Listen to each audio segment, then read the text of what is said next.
Welcome to WagerTalk TV. I'm Kelly Stewart, joined by Marco D'Angelo and Preston Johnson. Really interesting game we're going to talk about here. I'm kind of leaning towards one direction. Maybe you guys can help me out. New Orleans catching 2.5 at the Baltimore Ravens. Total 49.5. Preston, does Drew Brees finally get a win over the Ravens? I mean, he's beaten every other team in the NFL except for this one.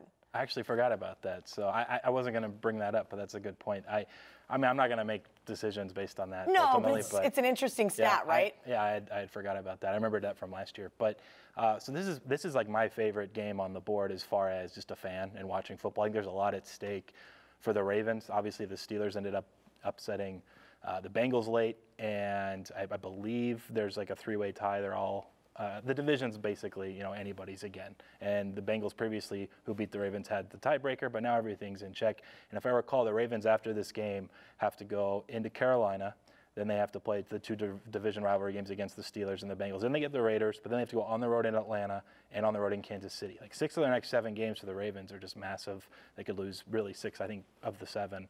And so this is big. And then the actual matchup in X's and O's is great. You have a team who's leading the NFL in defense, the Baltimore Ravens, against one of the best offenses. I think New Orleans 5th in offensive efficiency.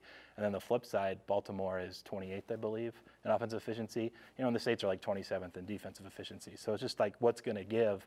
My actual number is Saints a small favorite, but I have no intention of betting Drew Brees in what is projected to be 14-mile-per-hour winds during the game Sunday. You know, not in his comfort zone, not in the Superdome. So I think I'm staying off. If it got to 3 flat, like a +3, -110, I might end up actually betting some Saints, like smaller. But I don't envision it getting to 3 ultimately. But it's going to be a really good matchup. I think it's just one where I can sit back and enjoy, you know, not as a bettor, not having any money at stake, and just watch the game. I don't know what that's like, Marco. I'm so terrible. I don't watch any games unless I have some action on it. I guess you can just call me a degenerate. Marco, your thoughts on Kelly, this matchup? If you remember back in August, I was all over Baltimore. I said Baltimore for overseason wins, Baltimore to make the playoffs, and Baltimore to win my division over the Pittsburgh Steelers. And I'm loving what I'm seeing. This defense is playing absolutely lights out against everybody. Last week, I had Baltimore last week as one of my plays against Tennessee. They made Tennessee look absolutely ridiculous. Mariota had no clue of what was going on. He couldn't get anything going. Running game couldn't get going. They're shutting everybody down. Sacked 11 times. I feel terrible for that man. You think he hit the hot tub afterwards, ice him down? That, you know, rough week for him. But the Saints, they went into that bye week on a roll, and I generally don't like these teams that come out of the bye week when everything was going good, because you go into the bye week, you're feeling fat and sassy. And how good was it? It was a Monday night game, their last game. Drew Brees night, you know, he breaks the record and everything. They stopped the game. I like this Ravens defense. We're going to see what New Orleans can do on the road. This is their worst situation. They're on the road, outdoors, grass, slows down that team speed that they have, and they're going against one of the best, if not the best defense in the NFL right now. And Flacco, love him or hate him, he's got 2 years left on his contract this year and next year.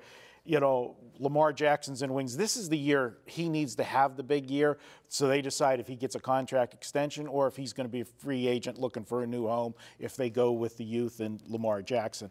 I like him. I'm going to lay the points here. Another factor is, as you talked about games and importance, this is an important game for Baltimore, as you said, with everything coming up. For the Saints, on the flip side, a road non-conference game, in this, every game is important, don't get me that wrong, but there are games that mean more. This is the least important on the schedule for a Saints team playing a road non-conference game. I like Baltimore. I'll lay the points. All right, guess I need to reevaluate my Saints bet this week. Tuesday is always $2 Tuesdays, and you can get the hottest handicapper at WagerTalk's best bet for just $2.